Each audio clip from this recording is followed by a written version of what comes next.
All right, let's take a look here. Let's take a look here at Floyd Mayweather versus Oscar De La Hoya. First round. Mayweather comes to the center.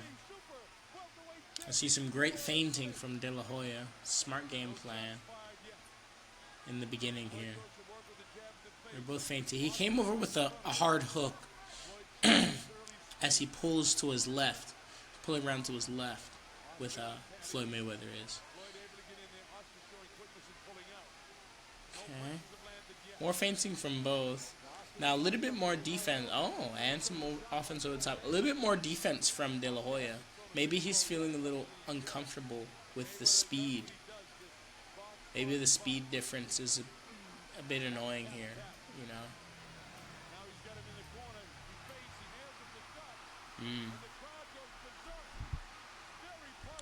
He digs to the body quite a bit. He hits the arm a bunch, but it's a bit inconsequential at this stage of the fight. You're still in the beginning here, right? This is the first minute. So for him to unload there, it's kind of like just fishing for points, like just trying to get the low-hanging fruit. And it might be a bit smarter to deal with that speed problem.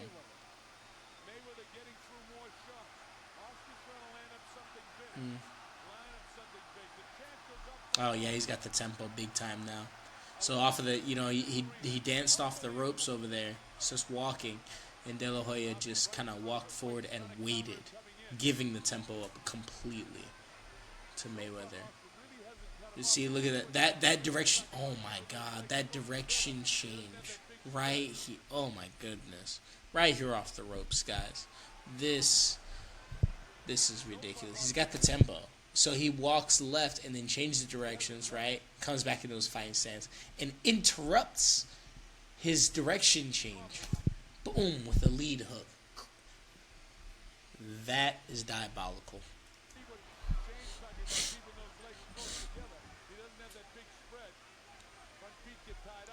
It's pure artistry of understanding what to do with the tempo. He's leading him into traps. Like, that was crazy. He's fending him off at zone 3 now. He's kind of flicking the jab. Okay. A disengagement to the right. Complete rejection. He's like, nah, we're not going to deal with that one. He comes in and he throws another hard hook, kind of telling him, it's a check hook. See, he's checking to see if he's got his hands up. This package is a big trouble for De La Hoya. I wonder what's exactly is giving him so much pause. Because I know he wants to be accurate, and it's very easy to feel inaccurate against Floyd Mayweather, just like there.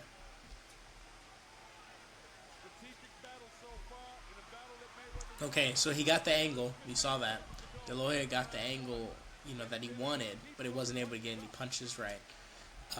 And that has a lot to do with Floyd's level changes. Once he did get pinned down, he started squirming, right? He started, not squirming in a bad way, but, just, changing his position in that, disadvantageous position. Interesting. Okay. Let's get into round 2. And I like looking at the opening rounds the most in these types of fights. I only want to look at a couple of rounds today, but I just want to see what was causing so much trouble for De La Hoya, who is this huge volume puncher, right? He throws hella punches. He's a great finisher. He's got great power. He's got a great jab, Okay, so he tried to go in butt naked right there, right? He started with the lead right hand. And then he rolled in to try to get some offense. He got controlled. Same thing here. Mayweather, hold on, I want to go back a little bit. Let's look at this little scuffle, because I keep telling people, hand on top is king, right? So let's watch here. You see how, he did a check hook, and he planted his hand right there, right behind his head, because he got him coming forward. And he's got hand control of him. Now, you see, clearly De La Hoya was not on top, right? His head was down. That's why he ended up in this bad position, this bad clinch, this rejection here. He tries to get his offense off, but it's very unsuccessful. Not liking it. Not liking that position at all. And then when they come back in, like Mayweather, he keeps his, look at his posture and his poise. He kind of keeps this the whole time. If you put your head down, he's happy. Because he has full control of you. Look. So, see, look. De La Hoya's getting kind of down. He changed levels. He gets under to try to get that rejection at zone 1. That's fine. But, watch. See? Here he is. See? As soon as he starts leaning forward, he's happy. He can take this distance. He's looking right at you. And he fought his way out for the ropes because of that comfortable position. Right? He's still got a bladed stance. He's still sticking his jab. So just kind of something that seems to be making Oscar uncomfortable. That's what I came on here for, right? It seems to be like he doesn't have an answer for Floyd's defense. After he tries to attack, like it's not like the first thing. He might get the first thing down and get him in a bad position, like that. But then he doesn't have an answer for when he's like changing levels and staying above him. You know, he doesn't have that follow-up answer. Maybe he was thinking step 1, 2, 3, maybe even step 4. But now Floyd is operating he's operating on a 12-step, program. Like he's way ahead of him right now. On tempo, he's had the tempo this entire time, even after getting, punched on. Wow. It's really interesting to see the enigma of Floyd Mayweather's position right now, because that is not easy to deal with. I can see how that can give you problems. You can't really pin him down with a jab. He's fast. He's probably faster than you, right? So now his jab's a problem. So now to get past it, you got to sway and throw something to occupy him. And when you do, look at that. And when you do, you get a complete rejection. You get a clinch, a feint, and even an uppercut. Or maybe you're getting tagged as well. Now you're starting to lose on points. And you're about to make a bad decision and open up when you shouldn't. Once you start opening up and he starts catching you, well, early on in Floyd's career, you had people do that, and they got knocked out. So at the elite level, well, the least you can do is try something and then and regroup after. That's what I'm seeing here with De La Hoya. He did make a slight adjustment there with more of a forward foot, even though he's still changing level. He's still coming in at that low angle. He definitely got heavier on his front foot, but still staying at zone 3. What that means is he's trying to bait him now. So let's look at this next round. If that pattern continues, if there's bait, well then now Floyd should probably go to the body with that jab. Let's see.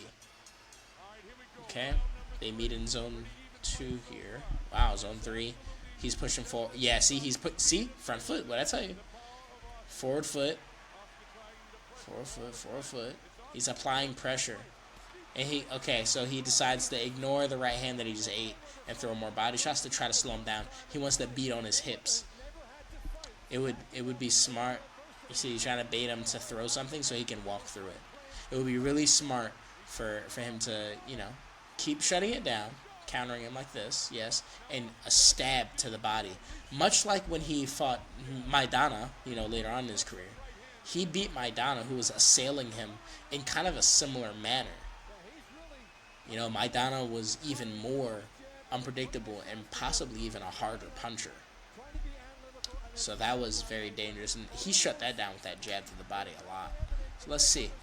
He was able to get a beat here. He lost the rhythm, and he's losing on points right now. But it's even on tempo right now. Okay. Now he just took it. And as soon as he touched, as soon as he touched his glove right there. Look at that. Look at this play. So, like I said, it's 50-50 on tempo, right? Boom, boom. Pushing.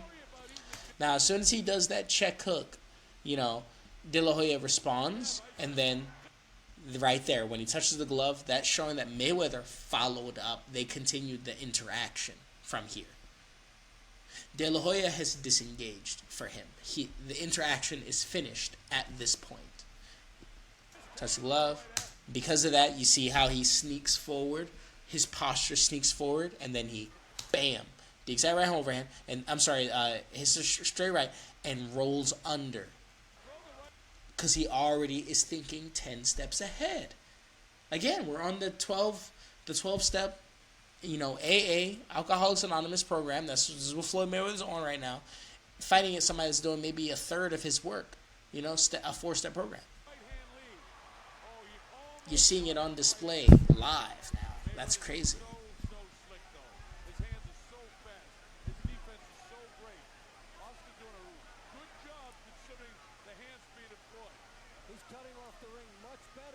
Okay. A little bit more shy from Oscar. Now that waiting at zone 3. See, there's the jab to the body that I was talking about earlier, by the way. See? It's, yes, I've seen this fight before, but I haven't really watched it in detail in a very, very long time. So I really did just call that pattern on the spot, and I predicted the adjustment. Okay, yep, another jab to the body. So this is how you handle, those forward foot pressure fighters. You give them different options, but you need to stab the body, come over the top with something on one side, and come over the top with something on the other side. Those three, I call it the trident. Those 3 options, right? You're running a great jab game, and then you stab the body, right hand over the top, or left hand over the top. Those 3 options really mess you up. Last 30 seconds, we got some disengagements here. I think he's still, he's ahead because of the previous round, but he was able to get control of this round, so now he probably feels fine. But you could honestly score this round for De La Hoya just for the points. But you could also score for Mayweather because of his control, and then he did score back. That's a hard one to call.